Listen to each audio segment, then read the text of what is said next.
And good morning, everyone. Welcome to the morning steam for Sunday, November 26th. I'm Ramon Scott. Time to go live. Let's get ready for our sports betting day, NFL action. We got a big Sunday of matchups. Man, the point spreads for the games may not be the hottest card of the year, but certainly the most closely rated card, at least for a Sunday early window. I mean, every game, 1.5, 2.5, maybe some threes. So they should be competitive games, even if maybe it's lacking a little marquee, at least with the early games. We know we've got a big one in the afternoon, of course, with the Bills and the Eagles. What do you think the early feature is, really? You could take a stab at any one of these games, or obviously, I think the Jaguars and the Texans, the battle for first place is the key matchup here. How'd you guys do yesterday? Hope you had a good Black Friday. Did anybody buy anything? I decided to give up on that old computer that was old. I mean, I bought a new computer and it was, yeah, a lemon. I got a lemon. And so, spent my said, you know what, maybe I could sneak in a little Cyber Monday early on the Black Fridays and get some sales, and you know how it goes. Glad to see everybody here. Let's say hello to some folks. Get ready for the show today. We'll preview the NFL card. I mean, I just didn't have time, you guys, with this college basketball season getting rolling and the holidays. So we're gonna go over the NFL today, and also basketball and hockey. So just the way it worked out, maybe uh, back to the regular schedule next week. But I had to spend a little time with some folks and enjoy the week. So let's say hi and how'd it go yesterday? I want to know.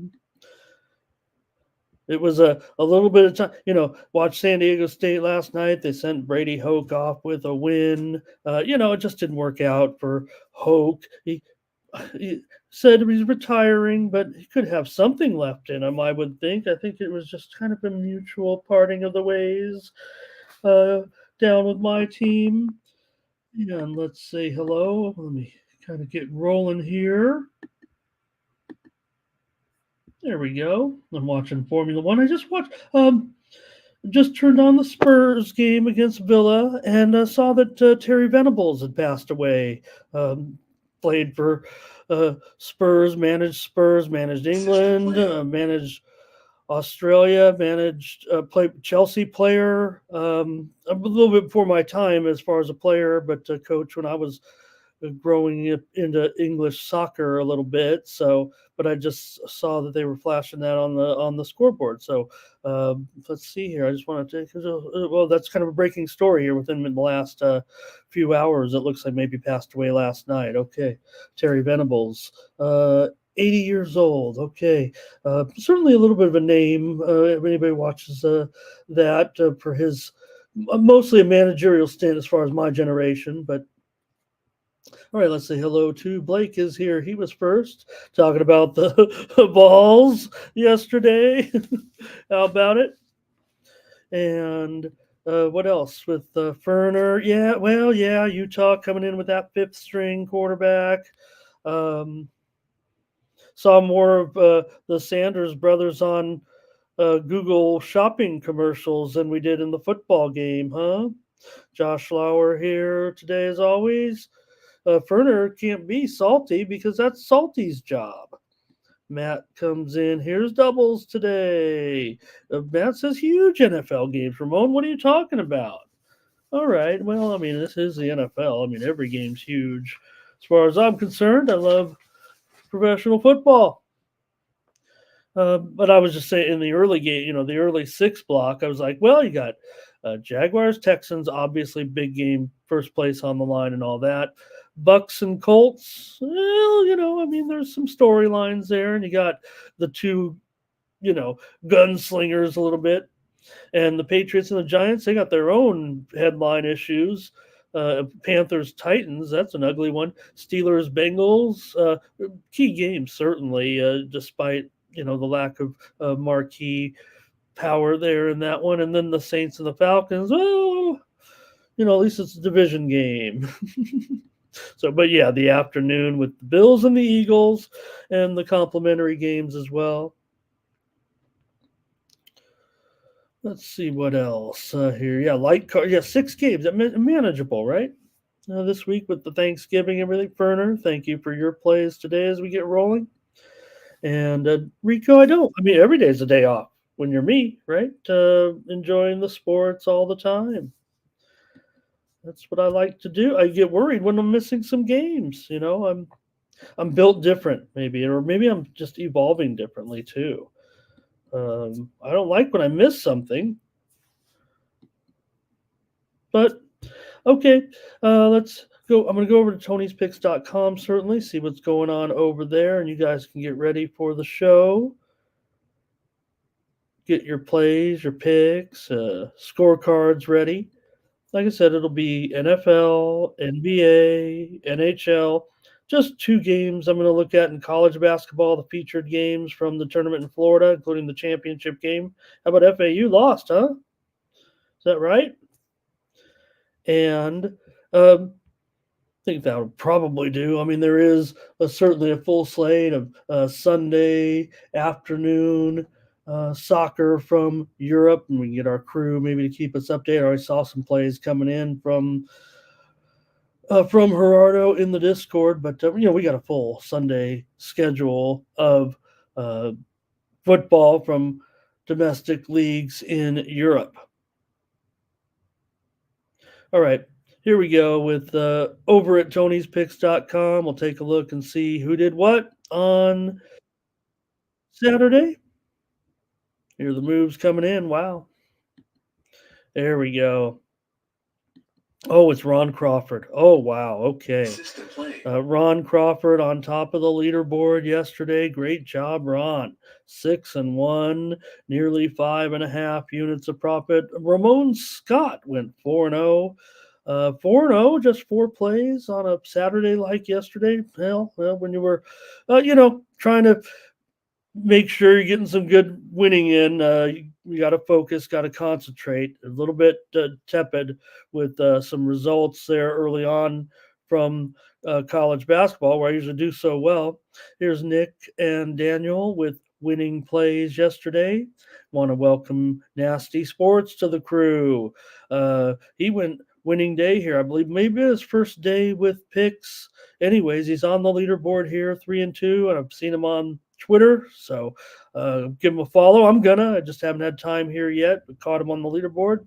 And Collins Brown with some winners as well over the last. Hey, you can be on this leaderboard with us. Tony says at the end of every video, if you guys, or almost everyone, but just contact us. And there are some criteria we want you maybe to produce some content, but make sure you get the picks in. That's key. Yes, you don't have to win, you just got to talk a lot. Here's Mindy on top of the weekly leaderboard. Great job, Mindy. She's up 6.5 units over the last 7 days. Ron Crawford is up 5.25 units over the last 7 days. Nick Bartini up 5 units. Tiffany Mance as well up 383, and Collins Brown is up 359. Over the last 30 days, it's Daniel Wolosichuk. He's been showing his stuff all month, up 1385 here with just a couple of days left. Hollywood Sam up 637. Sean Dinwiddie up 574. Ron Crawford is up 529. Joseph Schultz is up 387.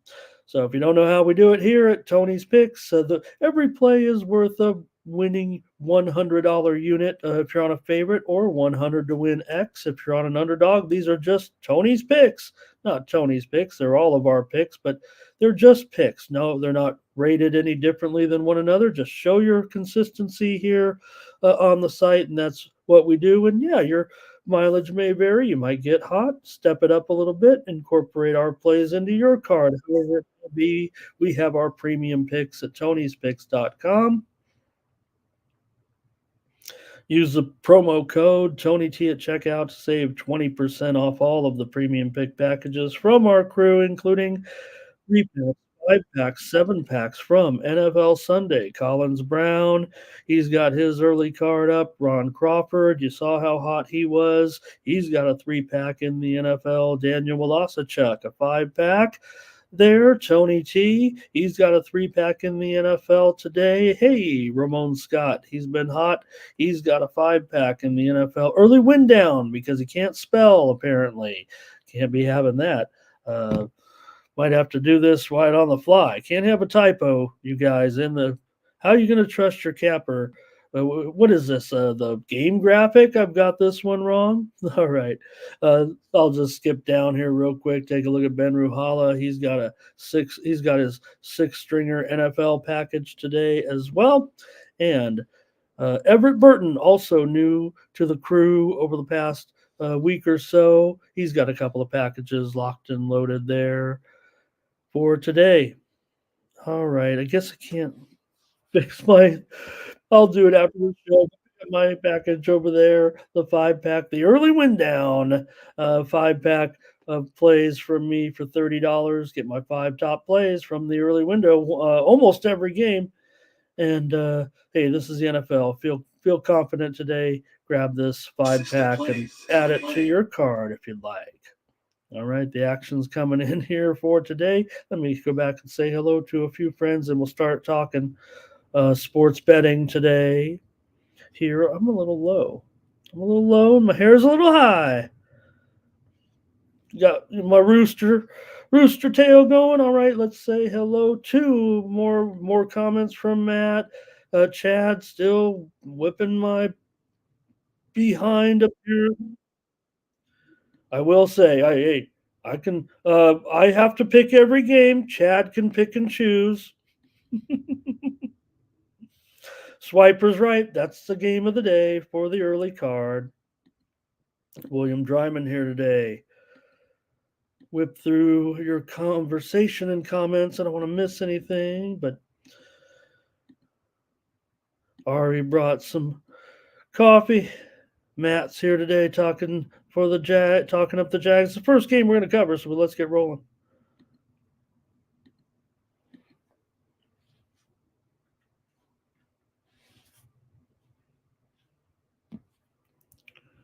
All right, get ready for the NFL card here now, and now make sure I get these lines right because these are a couple days old. I kind of had plans, said, hey, I'll do the NFL game, so I had the graphics in early, but as the week wore on, I just started to realize that's why you got Tony. You got all the great videos from Tony and the crew previewing the games early enough. I've already seen the whole Tony T show for today. And let me just review a few things. Okay, real quick from yesterday. Why not? We'll get to the show. We'll get to the previews here in just a second to see how we did. Yes, we're 4-0. I mean, I can't bury the lead. Ramon Scott 4-0. But on a heavy Saturday, you just have to have a little more confidence, really. And premium to me is the pinnacle of my. It's got to be the absolute best. And if you're not crushing, did we have some winners yesterday in college football on this show? You're darn right we did. A lot of winners yesterday in college football on this show, if I'm not mistaken. Yeah, they weren't all perfect. But how about Michigan was a premium pick. We did go with the under in that one, and it was a great game. Can we talk about it at all, you guys, with the we didn't go with the game yet, just Swiper. We're going to get with the NFL, but the big game yesterday. How about it, you guys? Any comments from you guys on Ohio State and Michigan? Is that it for Ryan Day?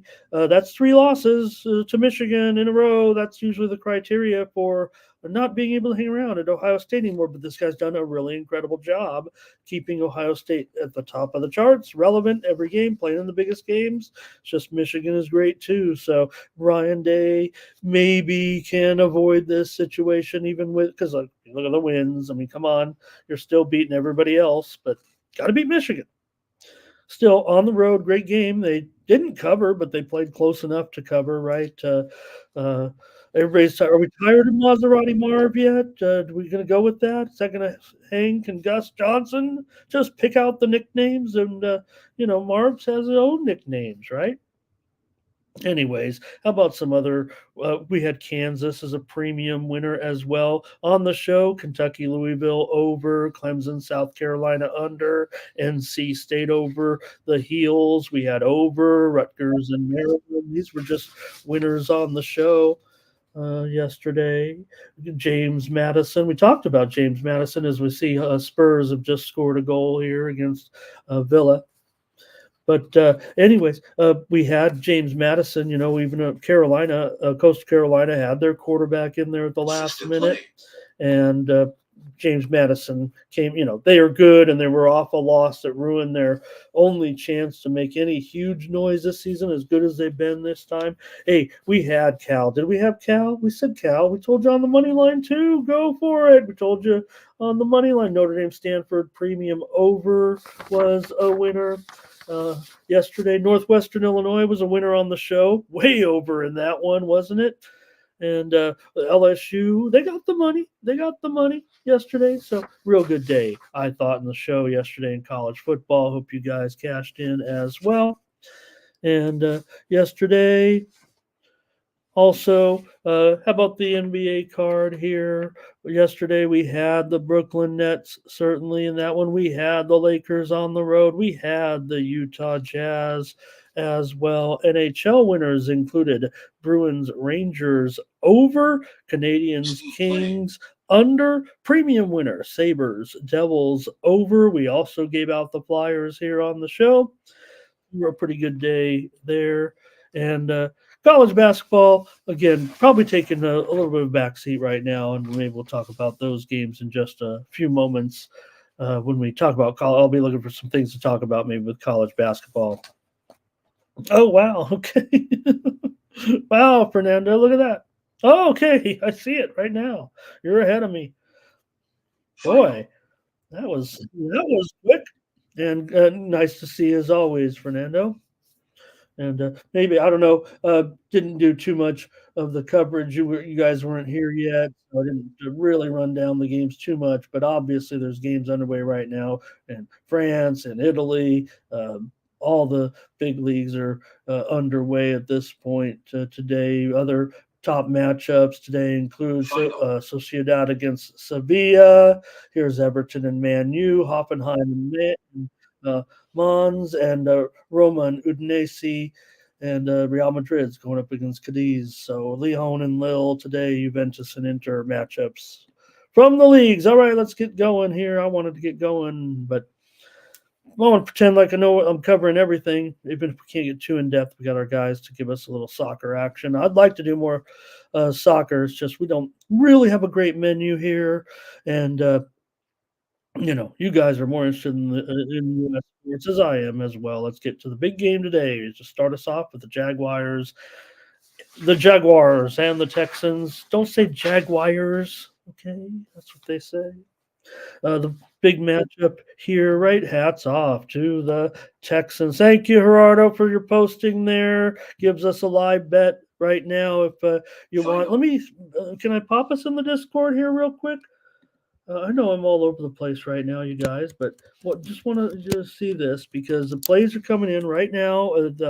Gerardo's already posted a couple of live plays, including from the Netherlands right now with Alkmaar and Volendam. He's given us over 2.5, over minus 148 right now. You can catch these plays right now in the Discord. Gerardo's coming in with several plays per day, it seems like, and that's what I wanted from my man who's been doing this in this industry for several years right now, it feels like, and real good reputation. So he comes in and gives us some plays in the Discord. Check out his soccer action. Also gave us one a few minutes ago.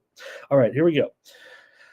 with the Jags and the Texans. Yeah, it's the big game of. I didn't mean to, especially uh, to fans of those teams to put it down as far as like the not the best matchup because we know this is kind of the matchup right now for the top of the division, and that's a credit to the Texans and the great job that they've done to get to this point with their rookie quarterback, man. And everybody agrees. I mean, nobody's saying anything other than the fact that and maybe we whiffed on some of these guys. I didn't mean to paint a broad brush. And I know Pat McAfee wants to play his video about him touting CJ Stroud 9 months ago or whatever, but nobody could see this quite coming, I wouldn't think. And we talk about it every week. There's no need to keep explaining it to everyone. It's the real deal. And when you got a decent program going like the Texans had already had, yeah, they slipped a little bit. But remember, it's just a few years ago with JJ Watt. They're playing some big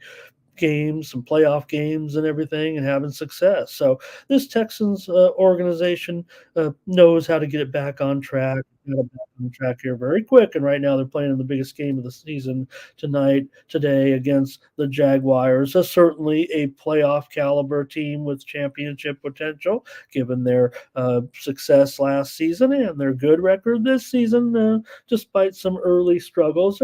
They're still not a Super Bowl caliber. I guess anybody could go on a run, even this Jaguars team. I agree. I mean, they have some potential to play in a big game still here down the stretch, right? So they'll be involved probably in some playoff game or two and be in a key matchup. So I just think for me, with the matchup in Houston, you have to think that these teams have to be at this point moving closer and closer to more evenly rated, it feels like to me, right? I mean, no one's calling Stroud a fluke at this point.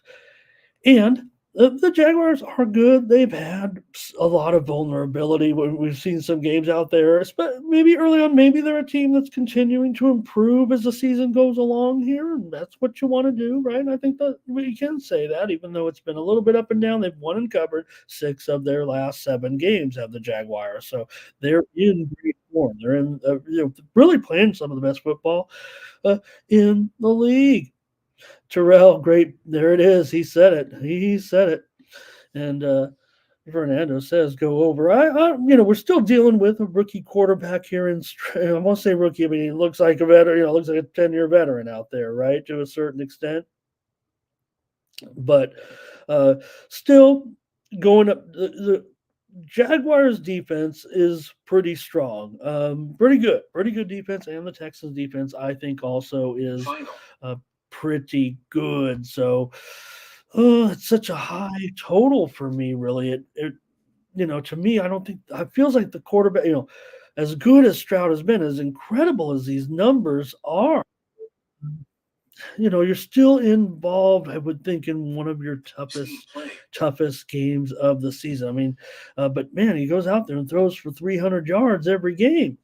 So, all right, we're not supposed to talk about these games too long, but this is obviously the best game of the day. I'm taking the Texans. The spread is wrong there, by the way. Like I said, first thing I set out to do when we started the segment was make sure we got the right lines up because these were going to be a little bit stale. And the Jaguars only like a 1-point favorite right now. And the total looks like it's 48.5 for the most part, although I'm also seeing a 49. I think the move is starting to come in, maybe as Fernando hinted here.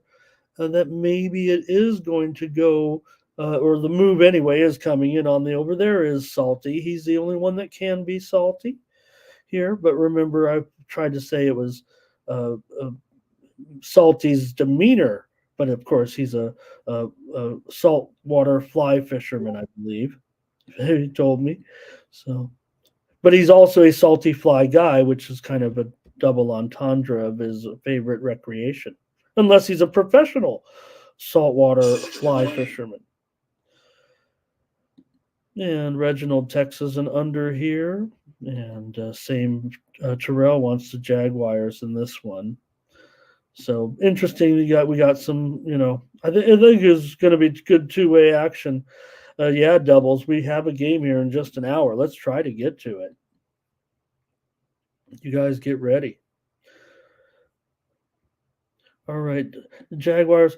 Chad not impressed by it. Maybe Chad was expecting even more production off of last year's good season, and maybe they're just. I know I'm not saying you're right or wrong because if in anything you're like a team that just had as much success as they did last season should be already rolling. They are rolling right now. They've won six of their last. Like I said, one and covered 6 of 7. I think everyone kind of saw their.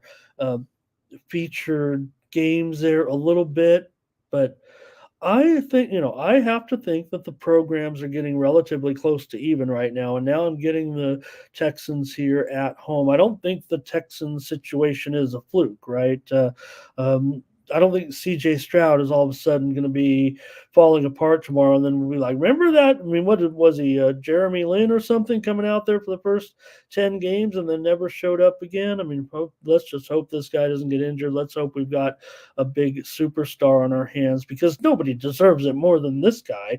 I mean, think of CJ Stroud's story. I'm supposed to be moving on these games, but I don't know if, we don't talk about his past too much. I mean, the story is talked about on TV every time, but I mean, if you don't know CJ Stroud, um, his father incarcerated he's in jail for another 30, I don't know, 35 years or something. Tragic to a certain extent. His dad committed a crime that's going to put him behind bars for most of his life. And then Stroud, his family, poor, living on top of a storage facility while he just went to school as a young man with a lot of talent, speed, hard work. I mean, hard work.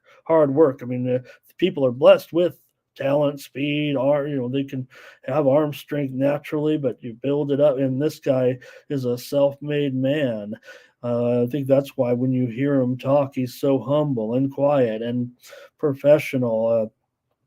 That interview with Tom Brady just floored me when Stroud was getting advice from Brady. So to me, this man, he's already seen more than I probably ever will. So good luck to him, CJ Stroud. You can be a fan of this guy a little bit. Yeah, the other guy's pretty fun to watch too, but CJ Stroud's a dude. I'm going to take the Texans. They not based on that. Just I haven't had a chance to really talk about him on the air here. In that sense, I don't think it's something I kind of avoided, but now is a good time because this is a big game. So I'm taking the Texans today. All right. Oh, this would be look at this. We got the Buccaneers and the Colts here with a couple of fun quarterbacks. Nobody has a problem with this, anyways, right now. I mean, sure, would we like to see uh, well, the Buccaneers, maybe they found their man. Maybe this is it for Baker. I mean, it feels like just something to get by for a couple of years while you have a competitive team and a competitive program. The Buccaneers are in an important game here, certainly, given their weak division. They got to win every game. They're 4-6. They're live here. This line, yeah, it's 2.5. It's gone all the way up to 45.5 and higher. Why not? When you Baker Mayfield, uh, you know, for the for the where is it my graphic here? Uh, right, you got Baker in in there for the Buccaneers. For the Colts, you got Uncle Rico going at it.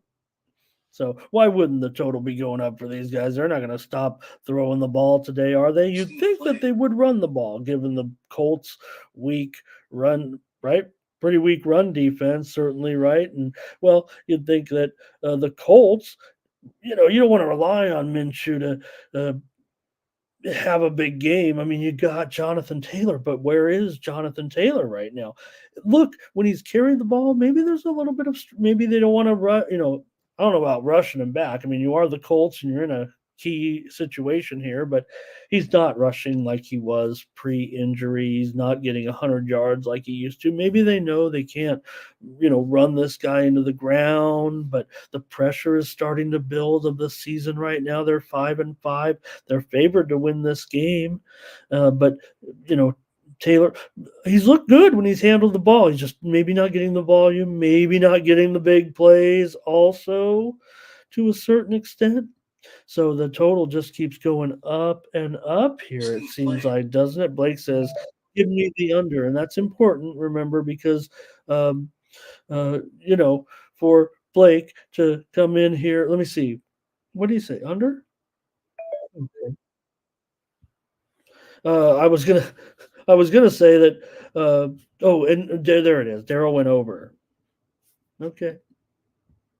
Don't mind me. I'm just here trying to figure it out myself. I guess I better just pick the side if you guys are going to be like that. Well, the Buccaneers, I don't know if they'll have just quite enough offense, or maybe they also might not be that, indoor turf type of team, it feels like, with their aging receiving core. Is it fair to say? They still have their moments, but Evans, man, he really does have some uh, issues with getting banged up a little bit. I'm not saying that's going to happen in this game. I mean, but the Buccaneers, do they have enough balance here, even against the Colts? These two teams, not real strongly featured defensively. I don't think. You got Josh on the Bucks here. You got Gary on the Colts. Oh man, and that's what we're going to see, I think, in all these matchups with these in these morning matchups. Bucks have lost 5 of their last 6, but they've covered their last 4 games. Tampa Bay is 5-0 ATS on the road this season.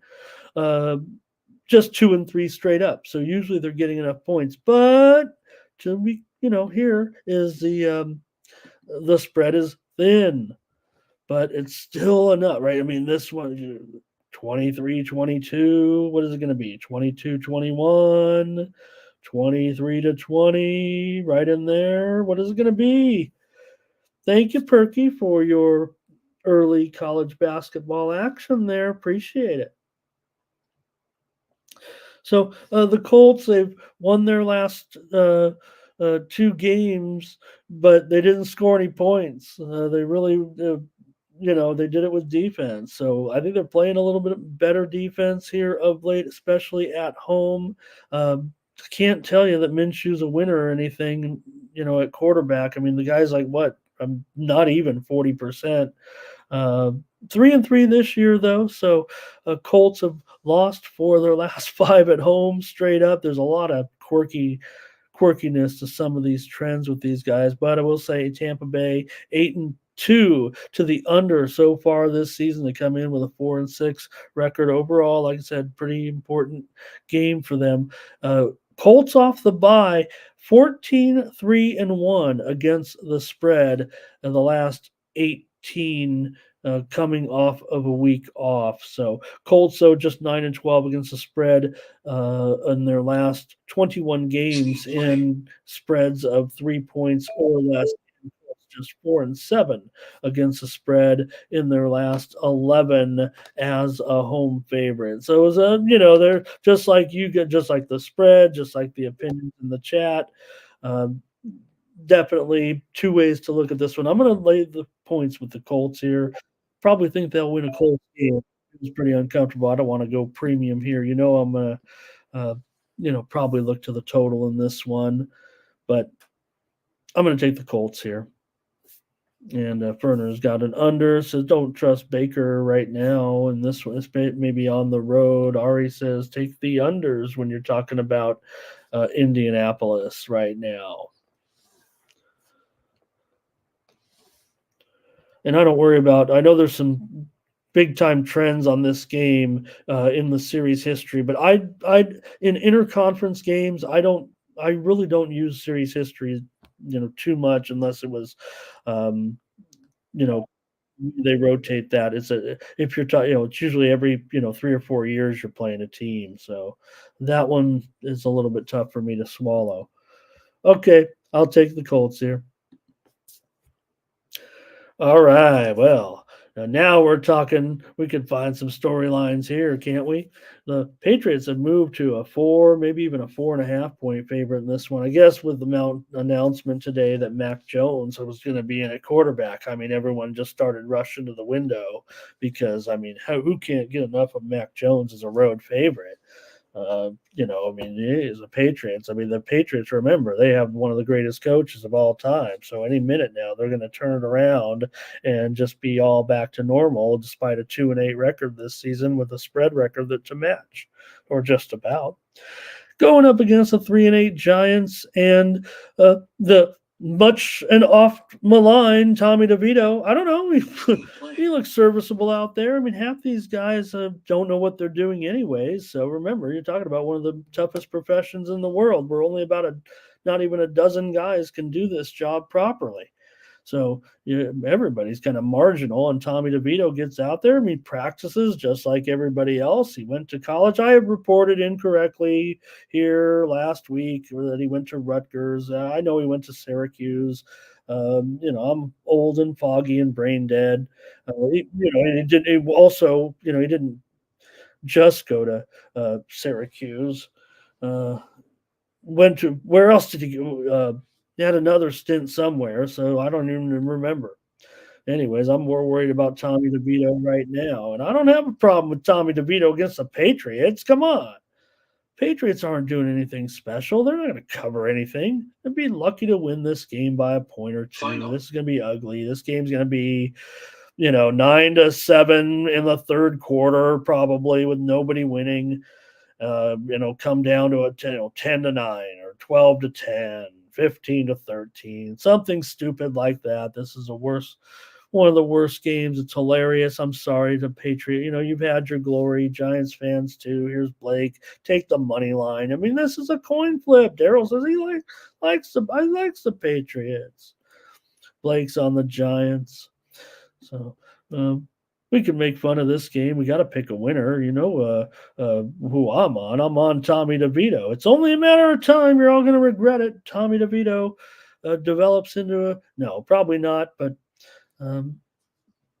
right. Oh, here's interesting. Thank you, Daryl. Look at this. Patriots lose the Giants in preseason. In August, you think he loses again to the Giants?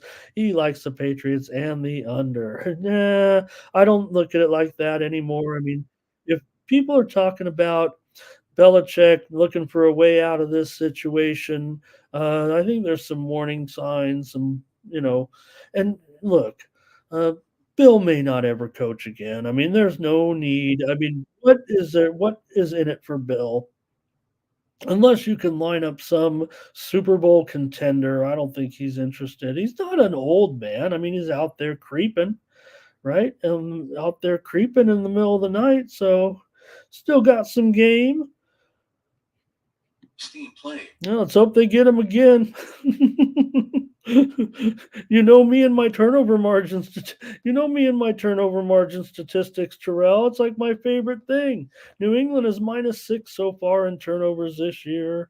But the Giants, they've gotten their share of turnovers last 7 games, and you mentioned 6 turnovers last week. They're +11. So cross your fingers, hope to die. Let's get some turnovers for the Giants today. And it's only going higher, James, now that Mac was officially ruled in this morning. It's only gotten higher because, like I said, I mean, that probably sent everybody through the roof. Thank goodness they were waiting on Mac Jones. All the fantasy owners were ready. They're like, I've got to have Mac Jones today on this schedule. All right. He's contrary. I mean, you guys, I don't know. I don't play DFS anymore, but I'm kind of still look at the ratings each week to try to gauge, I like to look at the DFS analysts because they really have a great handle on, playing time and things like that. And surging, Mac Jones is, you guys, if you play DFS, I mean, Mac Jones, Danny DeVito, these guys are your slate busters, right? This is your quarterback in the MTT, and you just hope that some miracle falls through and Tommy DeVito has 4 touchdown passes or something like that.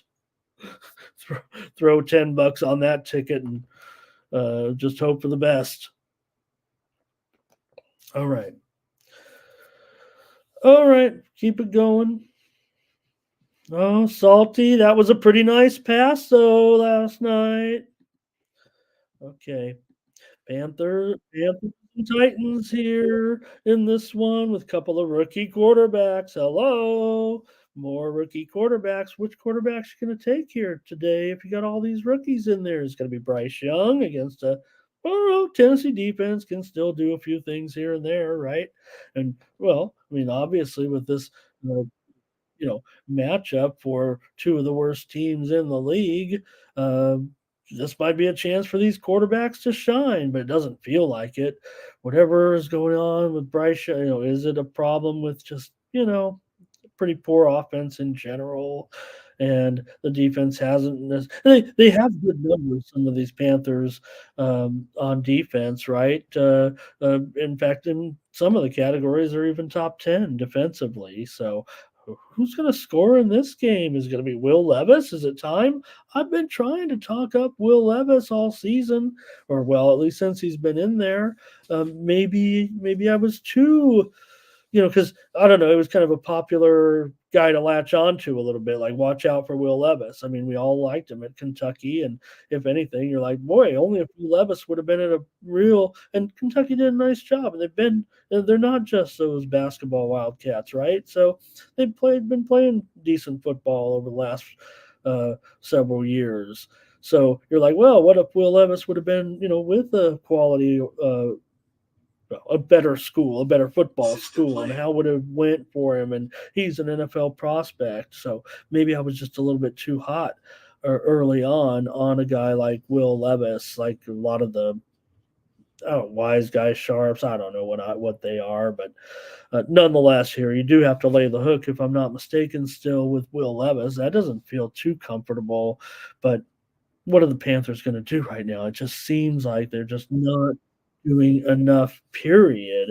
The hook is enticing, but gosh, can they really find a way with Young right now? It just has um, a, not been great.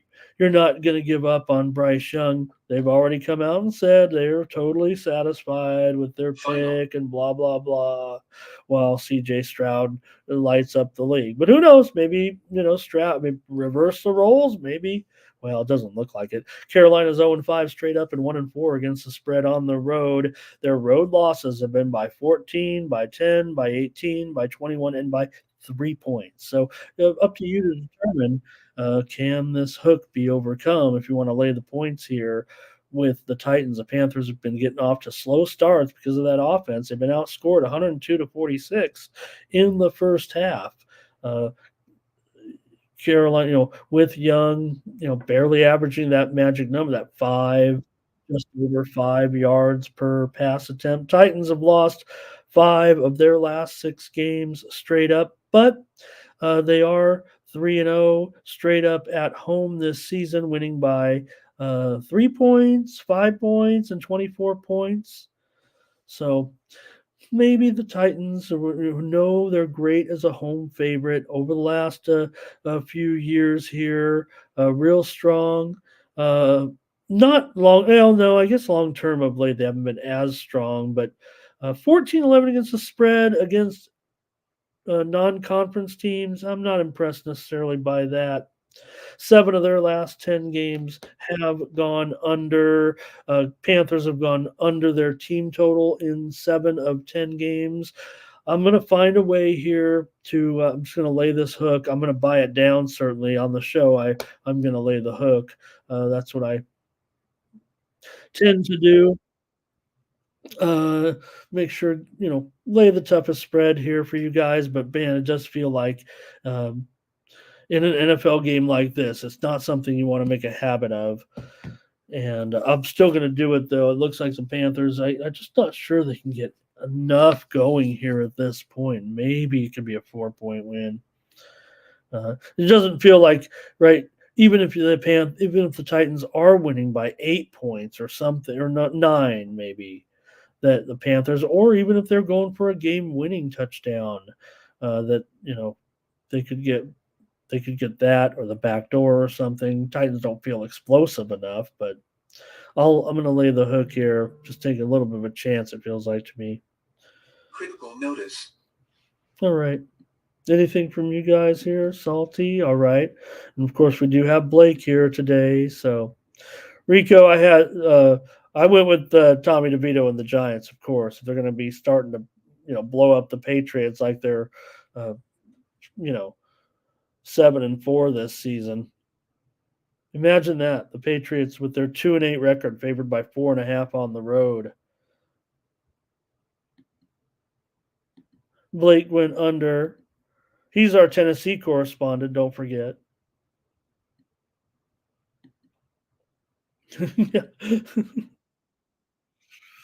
Oh, man.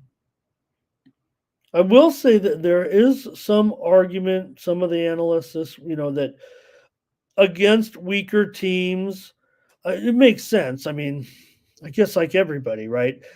But maybe Mac's discrepancy between playing teams that are right now conceivably better than the Patriots compared to teams that are worse. And this goes back not just this season, but in Mac's career in general.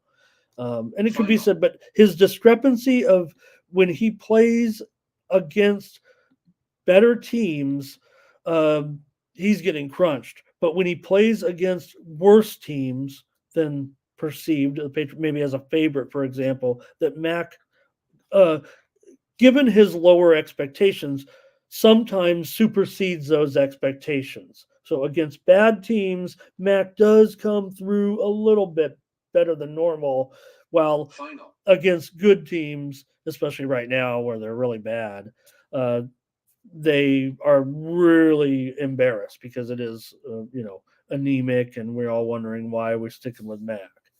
So against a bad team here, maybe this would be the time to kind of look to Mac, but I don't think so. Anyways, we're talking about the Panthers here and the Titans, and well, I'm going to go ahead and lay this hook, but probably just take the money line. I mean, even I would probably end up doing that.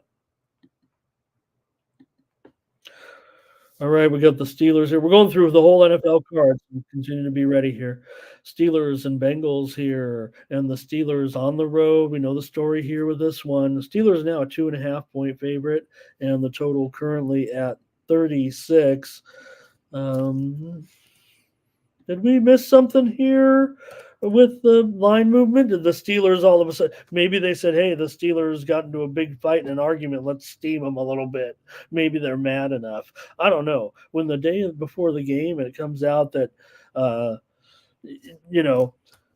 player like Deontay John, the defense, the offense, or maybe arguing with each other, who's right, who's wrong, who's better, who sucks. That doesn't feel like the Steeler way. Now, if anybody can grab it together, bond it together, and get it all together, maybe it's Mike Tomlin. Maybe there's a little bit of head games, with the Steelers. Maybe Tomlin, not Tomlin, but, maybe this is what the type of situation the Steelers need. But less than 24 hours before game time, this big story comes out right now about the Steelers' discontent with one another. And look, it's not like it's been a horrible season. It's been, given their, Steelers are always going to have expectations, but given the way the things have unfolded in the division, if you're the Steelers, you should be stoked right now, right?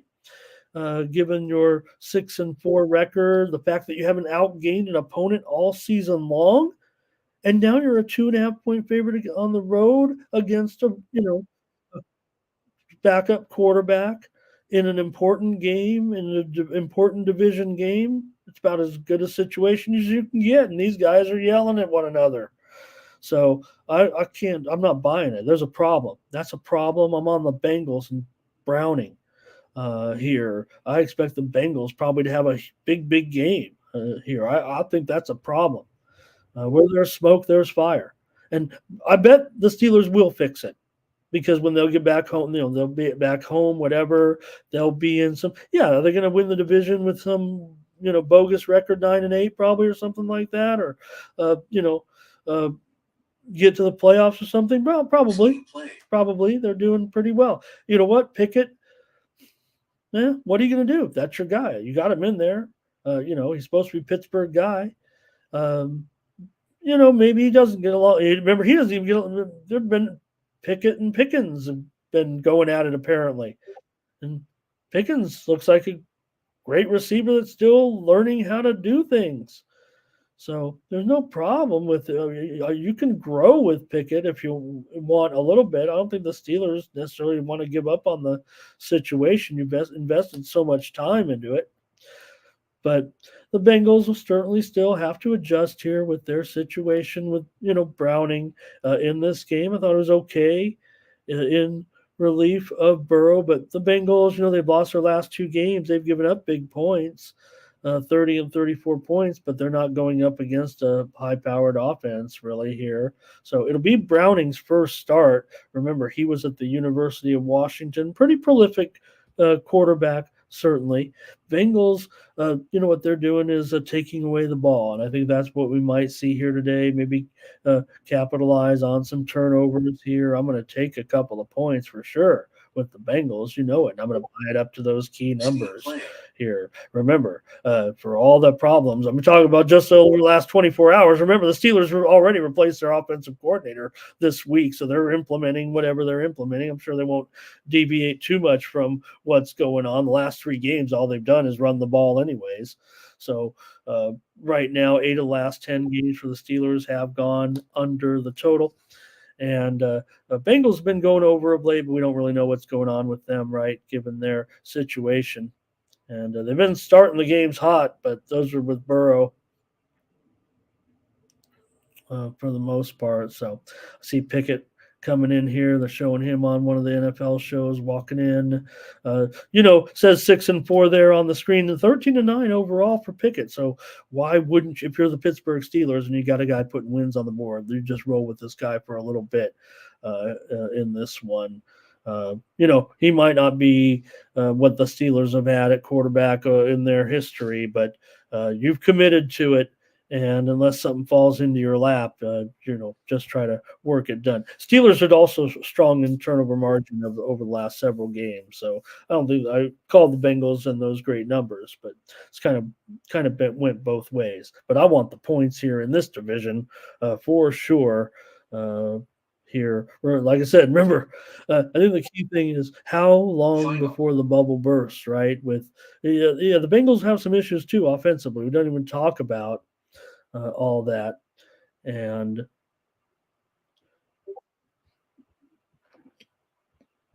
let's see here.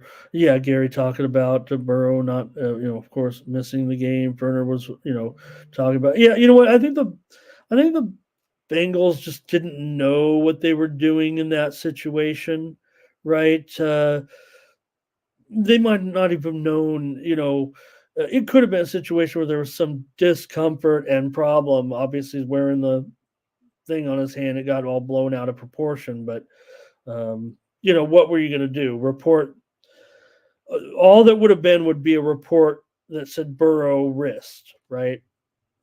Questionable or even probable with a wrist because he played, he started, and all that. So, I think that's all I have to say. But everybody, and then as soon as he was in, everybody probably would have been on the Bengals even more. I don't know. Yeah. Well, doubles, that's what they do, to be honest with you. Not too impressed with their app. No rewards, no bonuses. That's right. You don't get that with Circa. What you get are large limits. You can bet as big as you want. You can bet, into their lines. They will take a bet. They're not going to give you any rewards, any bonuses. They are bookmakers, and that's what they do. They say we don't give. They openly say it. They do not do. We don't do bonuses here. If you're a bettor and you want to bet big, you come to us. No bonuses. I'm sure they take care of the best players too, in a way, but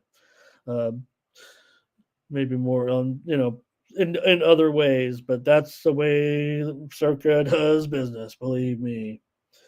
And hats off to them.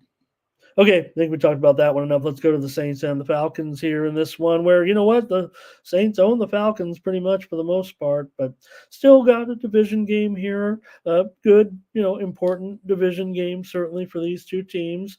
Saints 5-5, Falcons 4-6. Nothing wrong with the position of these teams, even though it's not perfect for the Falcons, and their spoiled coach, my man, Mike Smith. beautiful mind here, but Saints playing defense, no doubt about it. Still going to be a tough game, man.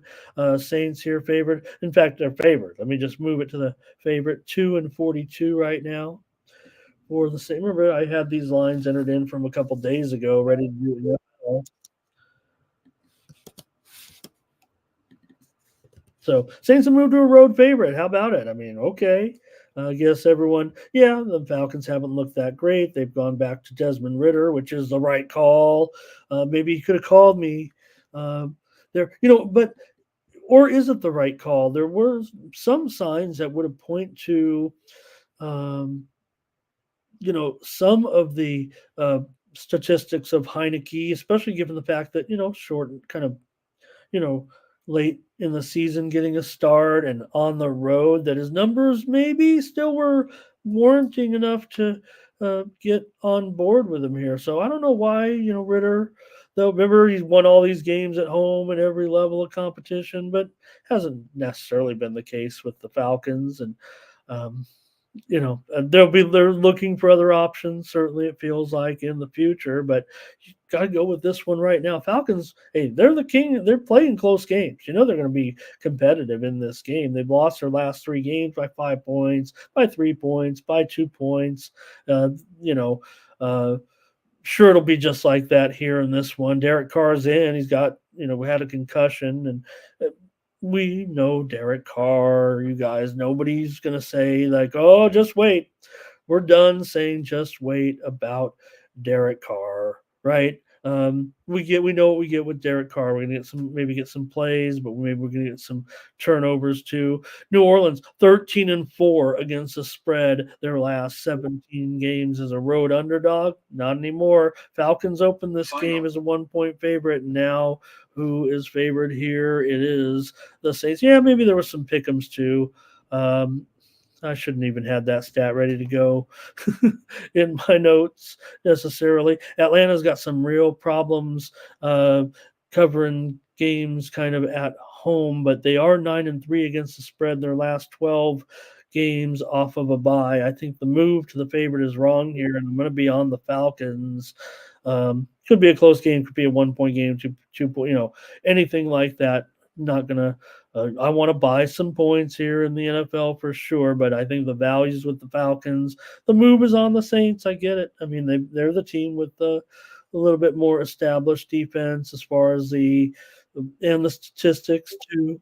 So, well, Josh, I mean, that's what happens when when your dad's a multi-billionaire, and you're basically, But I like Mike Smith. Just the way I am, right? Could have been anything, right? He could have, went to college to be a doctor. So I don't know. We could have been a billionaire in training or whatever, but he wanted to be a football coach. So here he is. And, hey, maybe put some money into the team. I don't know. Maybe you could buy the team. Anyways, for this series, which is very important, New Orleans has won 8 of the last 10 in the series, and the Saints have covered 4 of the last 5 meetings here. 3 of the last 4 meetings have went over the total, but these offenses aren't necessarily clicking, feels like right now. So feels more about the defense. The Saints have allowed opponents just 30 second half points over the last 6 weeks. So I'm still going to take the Falcons in this one plus the points. Okay, those are the morning games. Let's keep it going right now, though, and get to the late games here. So, all right. Yeah, Blake, that's funny. Okay, Rams and Cardinals here in this one. We got the Rams on the road here. Hey, Kyler's back. There seems to be nothing, wrong necessarily here with Kyler. Yeah, are the Cardinals? Here's the thing, right? We really still have never seen it necessarily from Kyler. We've seen spectacular plays. Yeah, we've seen winning. Remember when Kyler left? The Cardinals, they still were losing games. They could cover some spreads sometimes because Kyler is that exciting and able to keep your team in the game and things like that, right? So remember they were winning games a little bit back then too, and then it's all of a sudden when Kyler went out, the winning stopped. Any hope of winning, any sign of winning kind of stopped. So even with Dobbs, right, he wasn't winning. It was spectacular. It was fun. Some of the games with the Cards, he'd have lead them back, and you're like, boy, this is the only guy they got. Is this is the only guy they got is Dobbs. Well, Kyler comes back, and you know, okay, so the guy has problems, taking instruction, right, or reading a playbook, whatever. But if you turn him loose on a football field with a few plays in his mind, maybe I don't want to, dummy it down like that so much with Kyler here, but uh, with the Rams and their situation right now, coming into this game as a road favorite. Yeah, Stafford in there. Maybe the Rams are better with Stafford. I mean, you see this line now at 2.5, 3. Let's update it. Should we call it 3 and 45.5? I think maybe there's a mostly 2.5, so I better keep it at 2.5, but mostly because of I think Stafford. Maybe people are feeling more comfortable, um, with him back in there necessarily. Maybe you think you're getting a bit of a discount here um, with Stafford in this game as a road Extended favorite, but play. I'm not sure I feel that way necessarily. I'm looking at another road dog. I mean, it feels like I want to have all these road dogs today, getting these points in close, ugly games at home. The total's 45, and well, maybe I get that. But Blake says I need a status report for the Cardinals and see what I'm getting. Because if anything, I think this game has some of the most significant uh, injury reports, but Brown is probable in this one, and so is DeMercado, and he's looked interesting. He might be unheralded at this point. Kevin Strong, the defensive lineman, is out. Antonio Hamilton, the quarterback, is out. Wilson, the wide receiver for the Cards, is out. Uh, Stafford with that thumb problem, but he is in there in this one. Puka Nakua, probable. Cooper Cup, probable. Kyron Williams, probable. And so looks like we're good and ready to go. Josh, it isn't a great card, no doubt about that. Taking the Cardinals here today in this one, plus the points. I've got Kyler Murray. I'm going to trust that the Cardinals here get this game. But I'd say the Sharps feel like the Sharps are the ones moving this thing on the Rams right now, and I don't blame them. But I'm going to grab some extra points here. I'm going to get 3, 3.5, 4, 4. Just buy it up here to whatever I can get under -$2. I'm sure, and take my chance with the points here on these home dogs. Right, I just want some home dogs here. Uh, Maybe I'm just painting it with a broad brush, but this is pro football. And here's the Browns and the Broncos. The Broncos are favored by 1.5 at home, and the total 37. You got that Browns team coming in with that great defense, certainly against the Broncos team at home. That well, I don't know, they're playing some defense a little bit, and of course we know the Browns situation with DTR in their quarterback. It also presents some challenges today. Yeah, we will doubles. I'm going to try to get it rolling here in just a second, but I've got to go through this whole NFL card. This is the marquee. This is a featured sport, really. Um, no doubt. Maybe you might feel that everyone has an opinion in the NFL. That's also a consideration, so I can appreciate that. And yeah, I'd love to do a whole show of college basketball, maybe.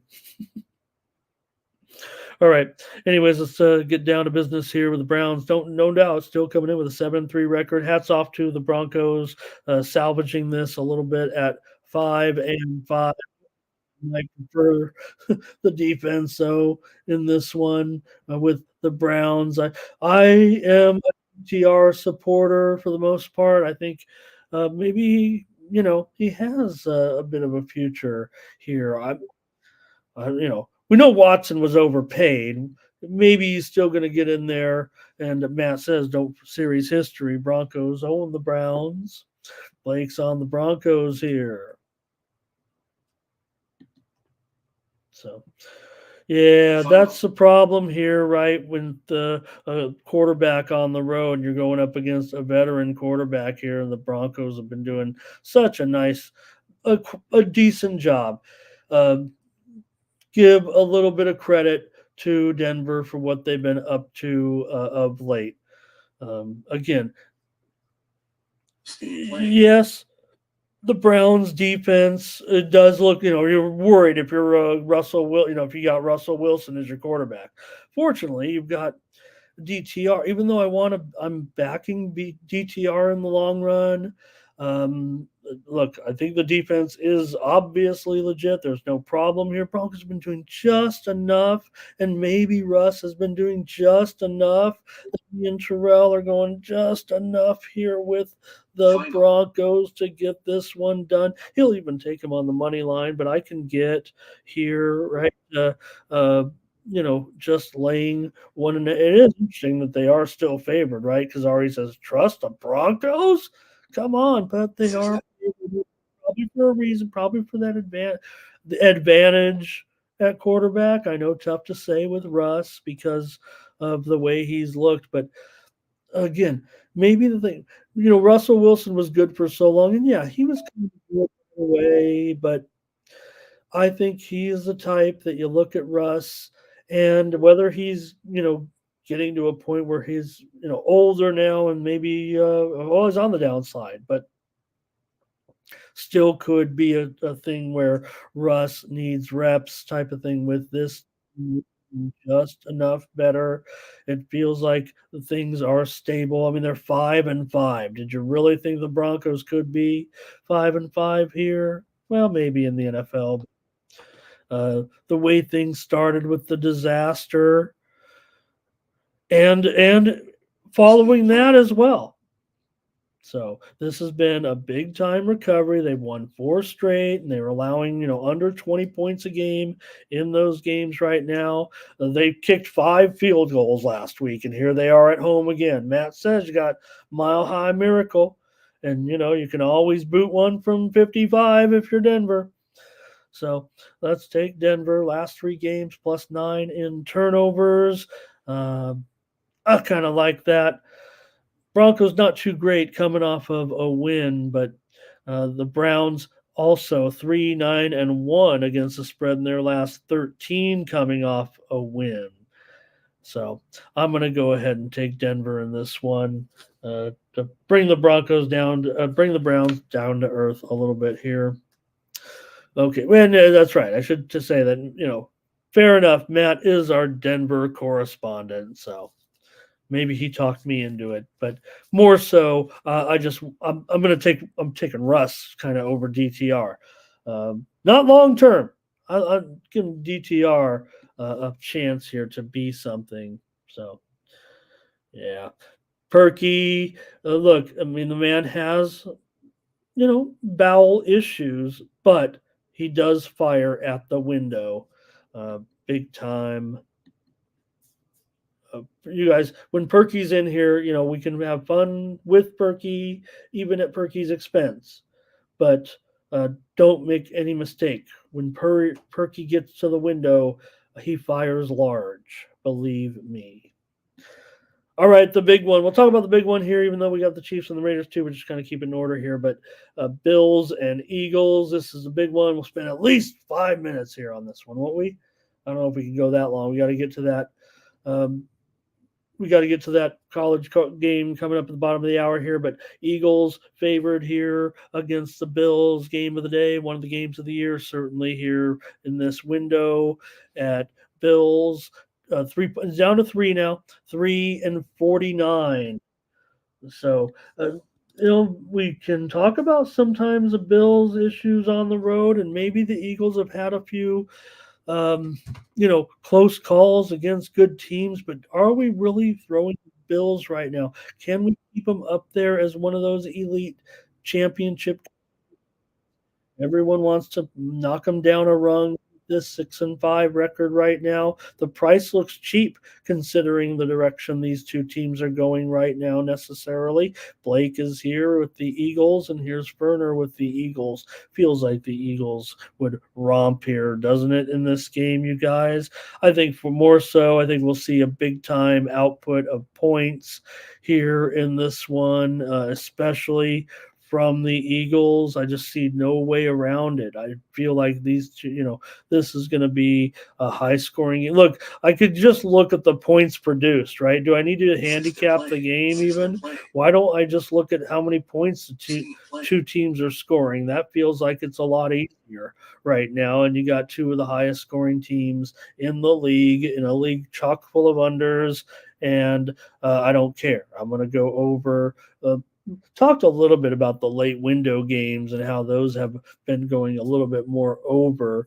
So, Josh, and I think the Bills probably end up getting some on the back end. If the Eagles end up crushing these guys, they will possibly score. Remember Ken Dorsey, of course, week. Bills here, 8-3-1 against the spread last 12 as a road underdog, but feels like it's kind of getting away a little bit. Bills are great at adjustments. That was the funny thing about the thing with Dorsey, and I know there was probably some issues there, but they've been so strong out of halftime and in the second half. They are really bad in close games so far this season. All five of their losses, I believe, have come by a touchdown or less. A touchdown or less. I mean, that's not super close, but they're good enough that all their games are close. 6 of their last 7 games have gone under. I don't know if that's going to be the case here today. Given the production. Of the two teams. That's what it feels like to me. Just I feel like this is more offense today than defense. I'm Mr. Under, so if I want to take an over, maybe in the squarest of square overs, I'm going to do it. The Bills. Certainly with some of this, just if there it is, Blake. Thank you. If Josh Allen doesn't throw an interception, I think the Bills probably be able to stay in this one. So let's see what you guys have. Fly Eagles fly here. Oh, that was it. I think we looked at all the other ones. I'm gonna go ahead and go over in this game at 49 points. And all right. Guys going for some props down there. Gotcha. All right.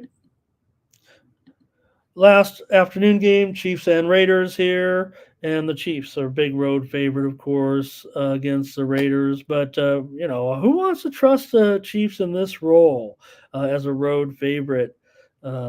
Yeah, Raiders, still in the situation with back. But um, is there really for the Chiefs? They just got to get out of here with a win.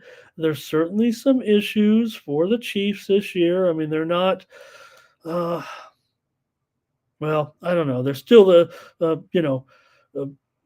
favored to go as far as they can with that 7-3 record right now. I'm sure they're still going to be near the championship game, I guess for sure, but still going to have Max Crosby breathing down Patrick Mahomes' neck. I don't think they'll be able to slow Crosby here to get to um, to get to Mahomes.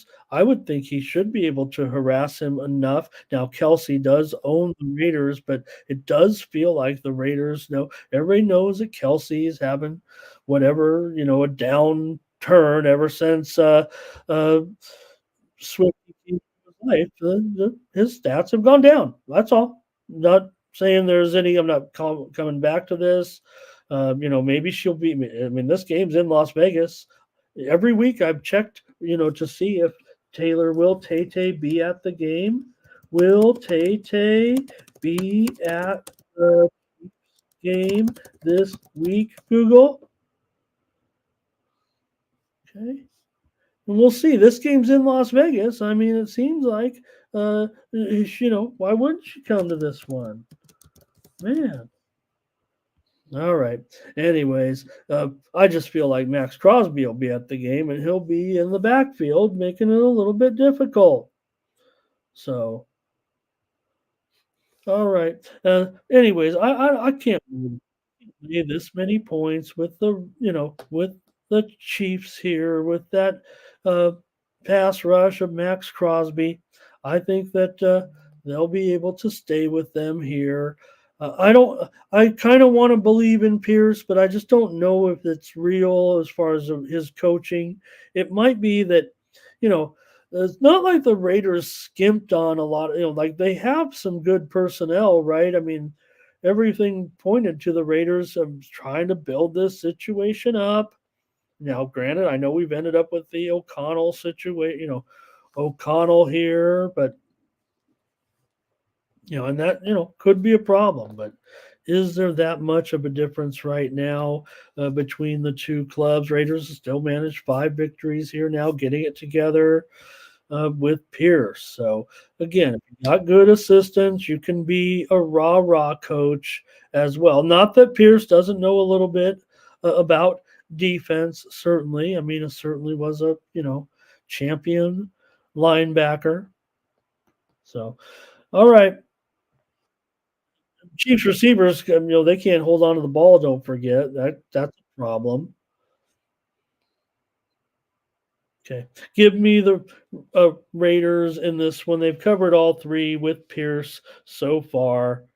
And uh, Chiefs own the Raiders. I get that. They've 13-7, I believe, against the spread with Reed against them. So, yeah, don't kid yourself, doubles. It's easy to cultivate your own narrative, but the NFL is not going anywhere, sir. There is where we have a big time disagreement. All right. Late night game here, Ravens and Chargers here in this one with my Chargers. Well, this is kind of the role I want to take my Chargers. I mean, okay, I love hey, Ravens. Maybe they are that team after all. We're looking to all these AFC teams bubbling their way through things, right? We don't know what's up with Miami all of a sudden. Maybe they have some vulnerabilities enough to, if they were getting to a situation with playing the Ravens. I don't know. Chiefs got some issues. Bills have plenty of issues. Jaguars aren't probably as good as these guys. Whatever. I'm going to take the Chargers here to get a win. They need a win bad. Their season probably over. If they lose this one, it might be over anyways. But here I'm going to get a 3. I know I'm not getting a hook anymore, but this is the role where I want to take the Chargers as a home dog. Yeah, Ravens are pretty darn good, no doubt about it. But they've had some pieces go down throughout the season here. And Chargers at home prefer this. I just prefer this role is what it's going to be for me. See, I got some numbers here that would indicate Baltimore 3-9 against the spread. 12 games as a road favorite, including their previous 2 opportunities so far this season. Also 10-14 against the spread, their last 24 off of a win for the Chargers. Not much to say as far as they're losing these close games. Certainly, they are 0-5 this year in games decided by 3 points or less. So Ravens could end up getting a win here with their awesome kicker here. Chargers terrible. Don't I know it, Josh? I'm a Chargers fan. It all starts at the top when you have a terrible ownership that cuts corners and is totally skimpy on everything here. You're going to end up being a terrible franchise. So, all right, I'm going to take the Chargers, though. You know it. Let's go, Let's go, Bolts. This is our night. All right, let's get to that early game. I got made doubles all mad because I told him the NFL is still the greatest, and he wants to, Final. But let's go talk a little college basketball. Let's get this game out. There's a game starts in 3 minutes, and I'm going to give it out. Doubles. I'm going to look at my numbers. I'm going to look at my notes, and we're going to talk about the first game. We don't even have a graphic for it, but it is Penn State. It is VCU, and it starts in 3 minutes. So let me get my figures over here and look at the opening line and decide what we want to do. And, well, I know where I'm going with this one with in the VCU Penn State game. I'm got to go over in this one. What is the number? It opened at 2.5 and 138. I should mention Penn State was favored by 2.5 and 138. Right now, still 2.5, 137.5. So be careful. This one lower here. There was some steam that came in lower, but I want over in this one at 137.5. What are you taking, doubles? No, I know double. You know what? I'm teasing. I'm almost teasing you back because it's such an easy. You know what? I'm against the easy narratives, and I'm not saying you do this at all because you're actually quite sophisticated in some of those rants that you have. But against the easy narratives, right? To rant against the NFL, I'm going to say, nah. I'm the other guy. I'm always going to be the other guy in a way.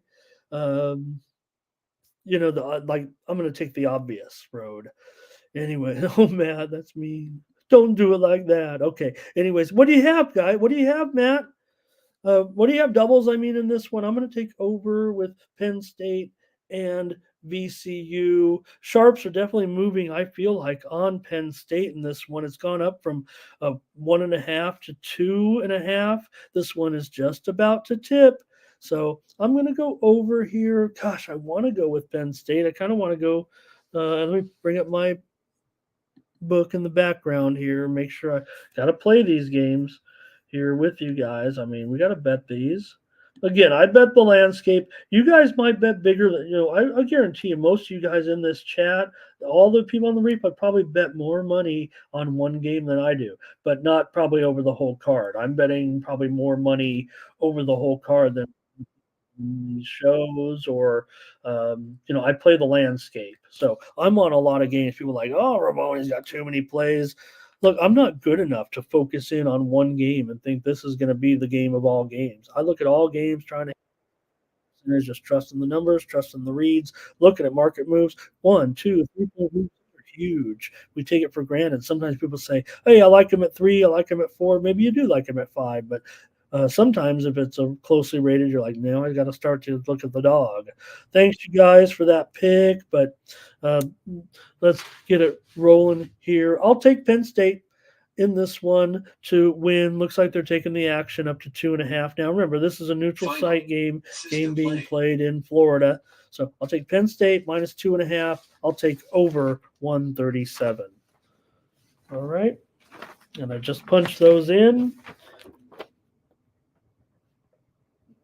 And we'll just continue on right now. College basketball. Those are the early games, right? So we can even look at these other 2 early games or so here. I believe there's some 2 games at the top of the hour, and we'll probably still be on the air. So why don't we take a peek at those with Missouri, Kansas City, and Middle Tennessee. This one's being played at the in the Bahamas, and I do like Middle Tennessee here in this one.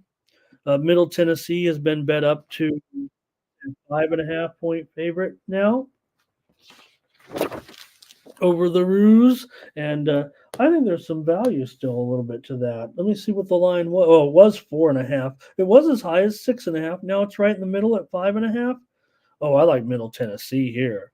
Give me Middle Tennessee minus 5.5 here in this one against Missouri, Kansas City. And as far as the total in that one, I'm just going to give it out. I'm going to give it out. I'm because I do like it over. But what is it again? At 120. Oh, okay. Well, look, here's the thing, right? When you talk about the moves, I like it over. 128.5 is not very comfortable. I like Middle Tennessee as my top play there in the game. I'm gonna lean to the. Can I give out a lean? I never do leans. The only lean I'm doing is sizzling, and I'll lean to the over here. It's already up to 128.5. I do expect that maybe it will be closer to that 128.5 number over the 125 number. That's Kansas City against Middle Tennessee. There's one other game at the top of the hour. I don't have a graphic for it, but maybe we can. I do have two games I'm going to look at with graphics here, but these are the early starts. Let's get these out here. Look at another one. This will be Western Kentucky going up against Asheville. This one is being played in Quebec. In this one, and I'm showing that Western Kentucky has moved to a 6-point favorite. Oh my goodness, they were 3.5 early on. The opener of 3, as low as 3. The total here in this one is 153 now, and man, that's a pretty high total. I know the Sharps were pounding the over early, but I'm not having it, man.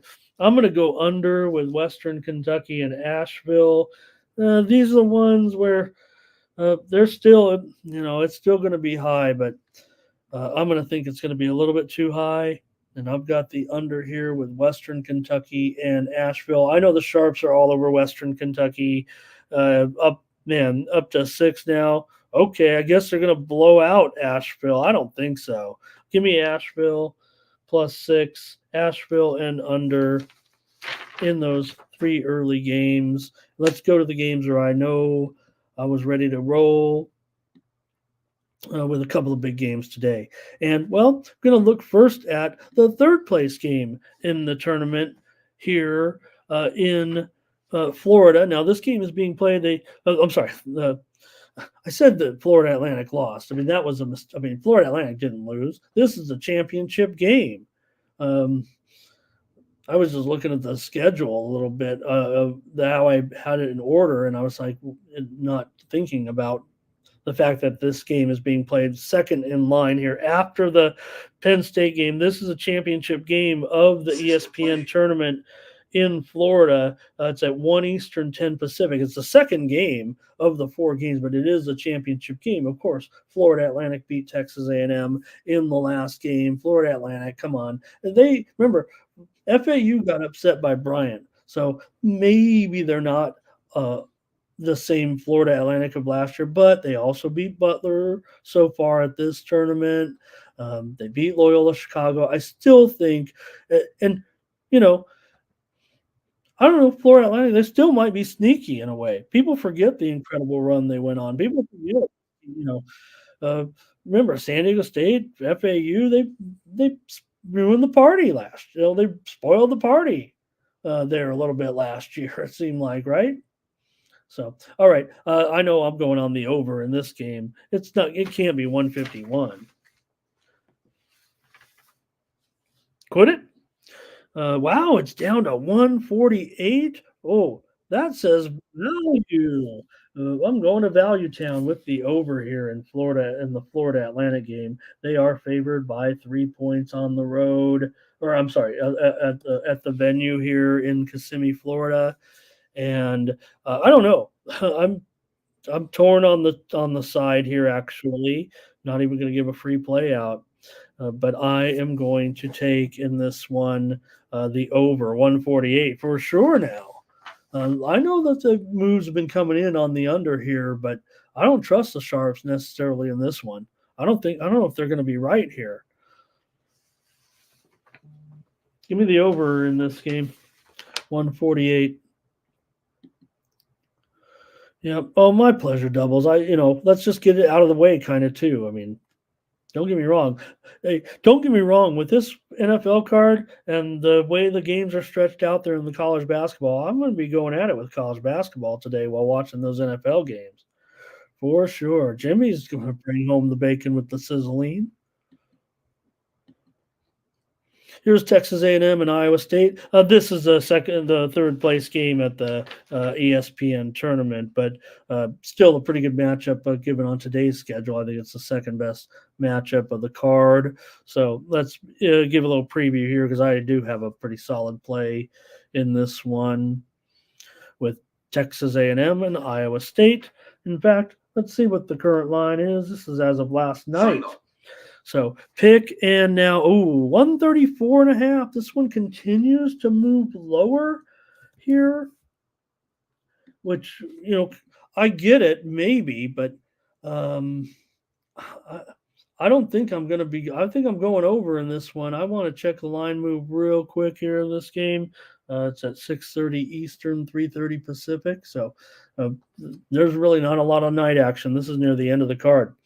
For me, no chance. I'm going over here for sure. This game should approach 140 for me in this one with Texas A&M and Iowa State. I'm not sure who's going to win at this point. I mean, I'm going to look into it further, but I'm rating it pretty close. I don't think I'm ready to commit one way or the other. I do see some Iowa State 1-point favorites out there, but again, I'm always going to be a little more sure of the pace of play and the total in a closely rated game. If I have a strong feeling on it, I'm going over in this one, Texas A&M and Iowa State. I've got some overs here, don't I? Okay. All right. Thanks, you guys. Any other games, just let me know. I don't know. Some of the games at this point, they're great games if we're betting, but I don't know if to get away from our schedule here of games that most people are interested in. Let's go to the NBA. Hey, join me over there with the guys on the NFL show over on the PSR channel today. I'll be making a couple of picks near the end of the show. Check me out over there. Okay, let's go NBA action right now for Sunday. Nice card here. There we go. Except for this game, again, the Blazers going up against the Bucks in this one. Bucks have their share of problems here that maybe they shouldn't be giving 13 points to anybody. But I guess if they were going to be laying a big number, this is a 3:30 Eastern, 12:30 Pacific game here in this one, and total. There we go. Yeah, total 231 and a half, 232. I'm going to put it up to 232 because I'm going to be going over in this game with the Blazers and the Bucks today. With the Bucks a big favorite. I'm not sure they get the money necessarily, but probably not going to go a premium. Probably not even going to give something out like that. Look at this. We got Chad here wants to go plus the points. And how are you going to lay the Bucks minus 13? They can't cover any spread at all. And now all of a sudden you got them laying 13 points. Problem here is the Blazers are just 6-9 ATS so far, but 4-4 ATS on the road. Milwaukee just 2-6 ATS at home. I think that does kind of start to favor maybe squeezing in here with the Blazers. I'm just going over. You've got the Bucks are 5-3 to the over at home, but 10-5 to the over as a favorite. And Portland is 5-3 to the over on the road. So give me the over here at 232 with the Blazers and the Bucks. All right, Timberwolves and Grizzlies. And Timberwolves I guess they're all that, laying big points here on the road to the Grizzlies and their problems. But I don't know. Grizzlies have had, I don't know if you call it signs of life. Maybe they played just a little bit better of late. They covered a couple of games. They've lost and failed to cover in 2 straight, but they did get the money in that close game against Boston. They rocked the Spurs, but they're just pretty poor against the spread so far. But Minnesota 1-5 against this 1-5-1 against the spread on the road. Memphis hasn't won a home game yet. This is a big problem, but I don't know. Laying the points, Minnesota will win here, I would think, but I don't trust them to cover the number. I'm going to have to take the points in this one. I'm not sure what the total actually. When you're looking at 216 in this game, it's probably going to end up a low right around there. I don't I don't feel a distinct. I don't feel an advantage enough to call something here. But here's Chad with a play. I'm going to take the points plus the Grizzlies. Remember, for as good as Minnesota's been, this is their bad roll. And Memphis, there's not a lot of great things to say about what they've done this season. Uh, they've covered a few of late for sure. The last four, that's about it. Chantel's here today, taking a nap, but that's okay. Nice to have you. Maybe she just hit her keyboard. All right. Hawks and Celtics NBA action here for tonight, 6 Eastern and 3 Pacific. Got the Celtics here at home in this one, favored by 8. Total 237. Let's see if we have to move it up here or what we're going to do on our call. Because, hey, you know what? I might just, we're going to be in the heart of the big game here with the Eagles at the time. So thinking I might go with a double play in this one. I think this is, I will update it. I like Boston in a blowout, actually. Enough talk about Boston, maybe in some of their performances here of late, and maybe not overwhelming teams, if you will. But I think here against Atlanta tonight, I'm going to prefer to lay these points. Celts and got this as a decent spot for them finally to get a double-digit victory here against Atlanta.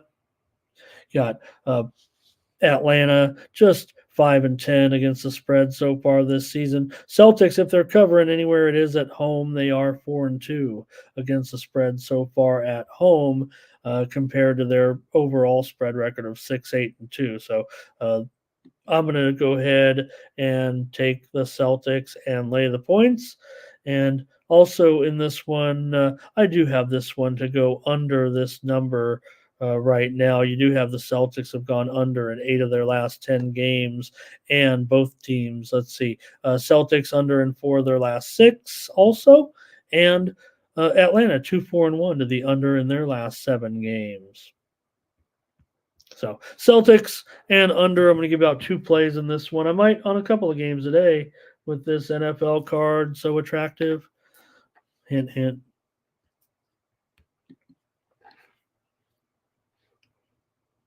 All right, Hornets and Magic here in this one with the Magic at home, favored by 6.5 or so.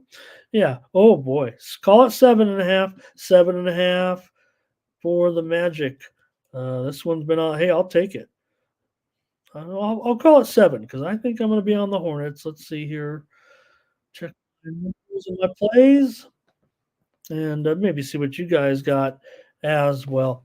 But the Magic here laying a big number. I'm not sure I trust the Magic at this point. I'm certainly happy with everything the Magic's been doing, but I don't know this one to me also. What's the total at 220? It seems like it's even going up. I don't know what they're thinking. I don't see it that way. I think the Magic will play some defense here in this game. Now the Hornets might not win. I do think they can cover this number here. I'm probably going to be apt to take the Hornets in this one in an under here. Not calling for any upset.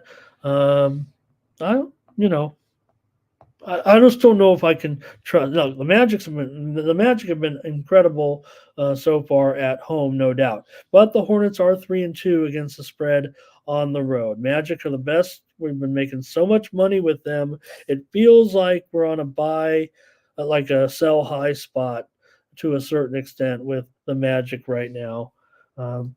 Hornets, have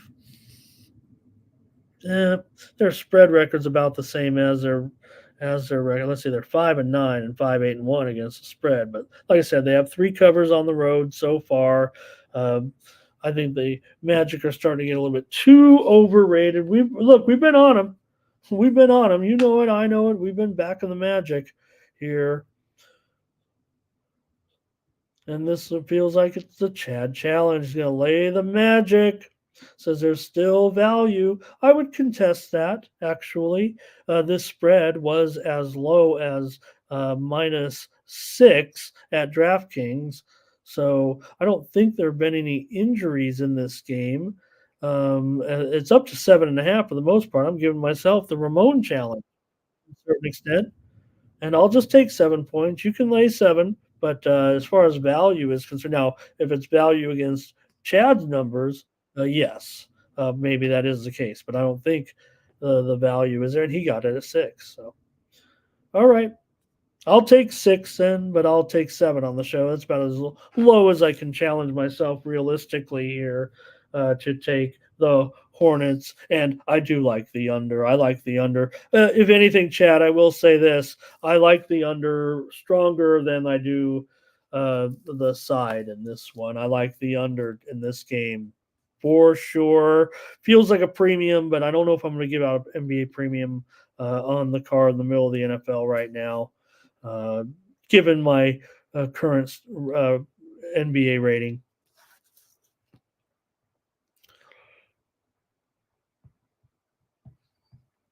All right, here we go with Phoenix and the Knicks. And the Knicks at home are favored in this one by 3, maybe at 3.5 now, 219.5 in this one. So Suns here coming in with a overall record of 10-6 right now. And the Knicks they've fallen. They're 9-6 certainly. Phoenix just 1-2 straight up as an underdog so far this season. So slight move here on the Knicks, and the move has also been to the under in this one. Probably, that feels like the direction I would look as well with this game. So I like the Knicks for sure. And if it is, I'll put 3.5 just to make sure we're laying the maximum possible price for you guys. I'm taking the Knicks here, -3. We know both these teams have been pretty terrific so far against the spread. There's no problem in that. But the Knicks are 7-2 against the spread as a favorite. That's amazing when you think about it, because the Knicks for years, right, they really haven't ever really gotten it done against the spread as a favorite. But if anything, right, expectations, they're never low with New York, but I think with this roster and the current state of the division, we know the Knicks aren't going to be uh, super contenders, but to actually do well right now with this record, I think there's a lot of positives at this point. The Suns have survived that early, disaster to the season and have recovered nicely here to be on a very good streak. But I'm going to go ahead and lay the points here with the Knicks in this one. And I'm not sure about the total. I guess I'm going to lean under, but I will take the Knicks as my play. Yeah. Okay. No doubt, chat. No problem there. Let me see if I can give you the latest status for Durant today. Of course, I mean, you don't necessarily get. I mean, I guess you do. I mean, no matter what, you're going to get these big points, and you're going to get KD when KD questionable with that foot injury. I think the line, is currently reflective of him. Participating. I don't think when KD is ruled in, if and when he is ruled in today, that the line will shift to a pick'em or anything, will it? Feels like the Knicks could still be favored in this one. Still no Beal. Still no Watanabe is questionable. KD and Watanabe are like best buddies now. What a relationship those guys must have. All right, keep it going here with the Bulls and the Nets. System play. In this one, you got Nets favored here by 3.5. Call it 4 now at some spots. Total 216.5. That total has definitely gone up. I don't know why. Why has the total gone up in this game? I guess those wise guys sharps are at it again. I don't know why it would go up. I've got my Brooklyn Nets. Look, I know it's a back-to-back. We had them yesterday. We're going to take them today against these pitiful Bulls and all their problems, whatever those problems are. I know all the talking heads will talk about it anyway, so I'm not too worried about beating it into the ground. Chemistry, lack of talent, whatever it is. Just note that the Nets so far this season are 4-0 against the spread as a favorite. The Bulls are 3-6 against the spread as an underdog. The Nets are 6-1-1 against the spread at home. The Bulls are 2-5 against the spread on the road. The Nets are one of the best spread teams in the league. The Bulls are one of the worst spread teams in the league. Maybe that all changes today, but you can have my money. Give me the Nets, my Nets. They've been making us money. They've been like a safety net. Steam play Here in this one. And I think I might save the total here, but I don't know why it's going higher. If that clues you in anything. Should I check the injury? I don't think it's a big deal in that game, right?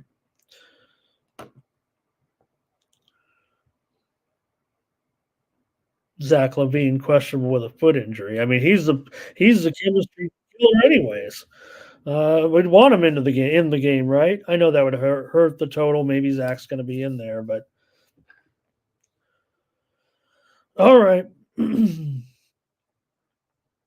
Raptors and Cavs here tonight. We're going to get to the end of this and take a sip.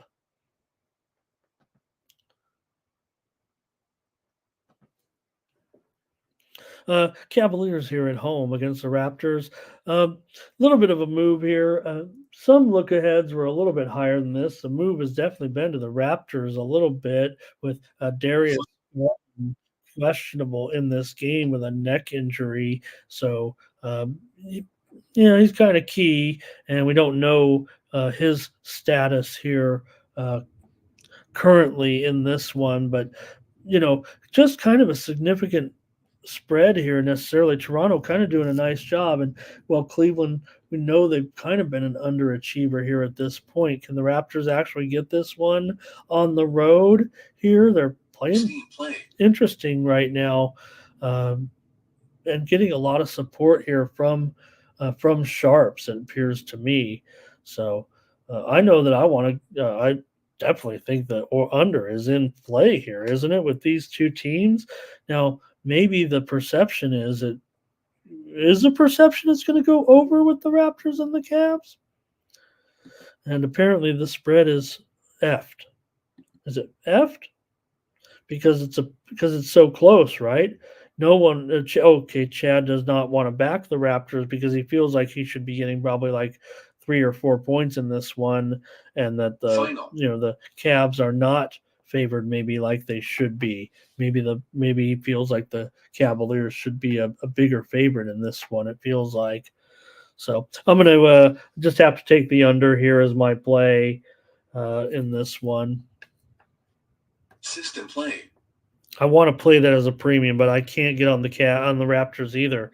Sharps are telling you it feels like again, and I'm not sure because it feels like the successful sharps are kind of on the over here, and the successful sharps are on the under here, and tough to explain. When I look at the line moves, I see things differently. All right. Spurs and Nuggets. This will wrap up the card here with the big favorite here, the Nuggets. They're a terror, the Spurs, man, they can look bad at times, can't they? It's almost comedy in a way, and then you see that Pop has to come over. Look, you want to say like, man, Pop, maybe he is overrated or something. Maybe he's not a great, but it is kind of funny. When things go wrong and his reaction, maybe it's not. Maybe there really is. Okay, here we go. San Antonio here and the Nuggets. Come on, this thing. 229, 228. Are you kidding? I like the under. Maybe I have to take the Spurs just out of principle here. 12 points from the Nuggets. Spurs aren't covering anything either, but they are 3-4 against the spread on the road. Nuggets at home, Final. they're terrible covers, but they are 4-3 against the spread at home. I have a feeling the Spurs get there. Give me the Spurs plus the points. Give me the under. Come on, Spurs and under here in this one. Upgraded at 228. You can get higher, 228, 229. That's the way I'm going. I can't lay all these points even against the worst team in the league. If that's what you want to call the Spurs here at this point, I mean, you feel kind of bad for them. Maybe the Wizards. I don't know. Final. Maybe the Grizz. They seem to have potential. It's fun, right? Even Wembanyama, and that's what I said about Wemby. Thanks, Phil. Here. The thing about Wemby, right? Even he can look lost at times, but then again, he still ends up with a nice game, right? He's very, he knows he's learning. That's the great thing about it. He just appears to be very knowledgeable as a player. Right? But again, he's been a professional. I think that's the thing. All right, we got a 5-game NHL card. Let's get it knocked out. Let's get out of here. Preview these games, and some of them going right up against the NFL here.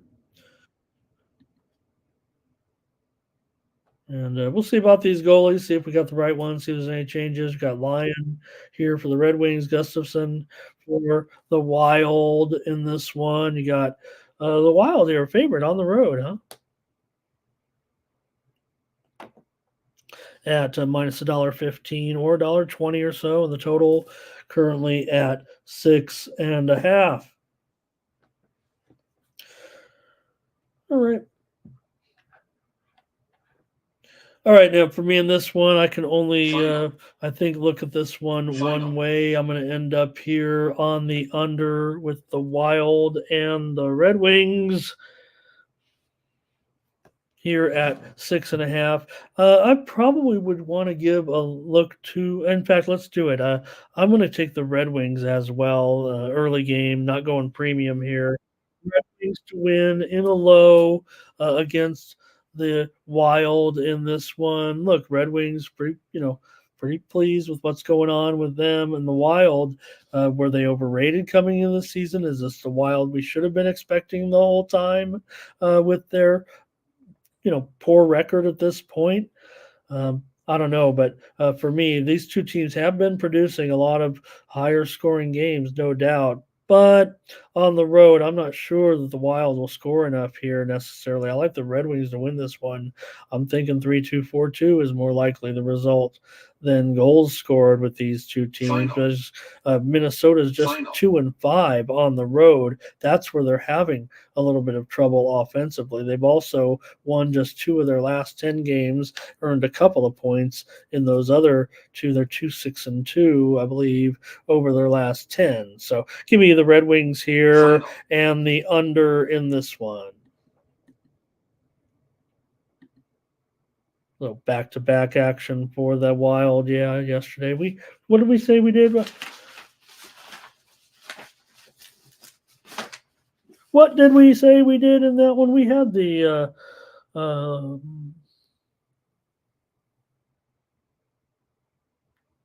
right. You got me on that one. I don't see the Wild on the back-to-back.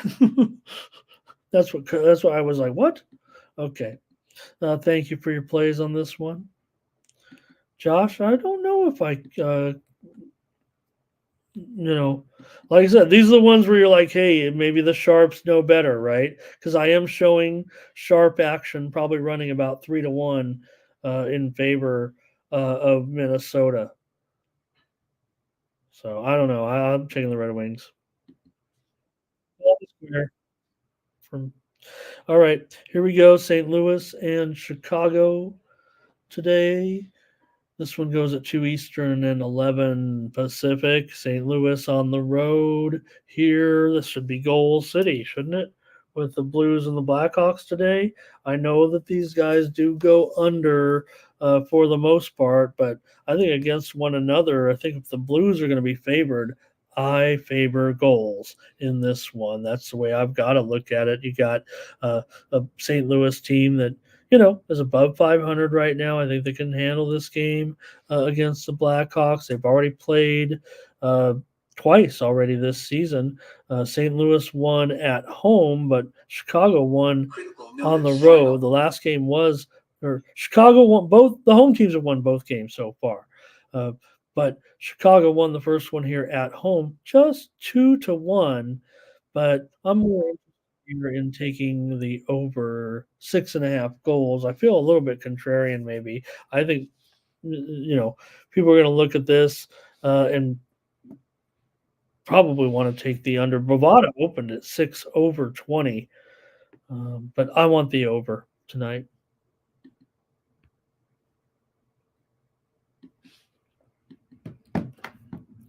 All right, get to a little bit of afternoon, late evening action here with the Blue Jackets and the Hurricanes in this one. And you got the Hurricanes here, big favorite at minus 275 or higher at this point, it looks like. How high can it go? And Kochetkov in goal here against Elvis.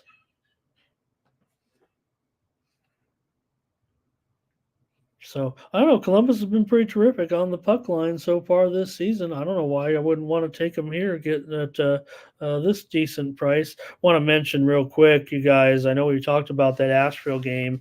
Nothing I can do now. I think we're underway, right? But just looking here, you could reverse your field if you think this is impactful. I can't get off it at this point. Stuck here on the air. The game is tipping off, and I don't see starting lineup here. He is a 17.5 points per game scorer for Asheville. He's not in the starting lineup. I don't know what the deal is here. I'm on the air. I'm stuck. Sorry. There's some good and bad things to doing this like this. Anyways, just be note they're one of their best players did not start the game here. Drew Pember for North Carolina Asheville. I'm reading the closed captioning and waiting.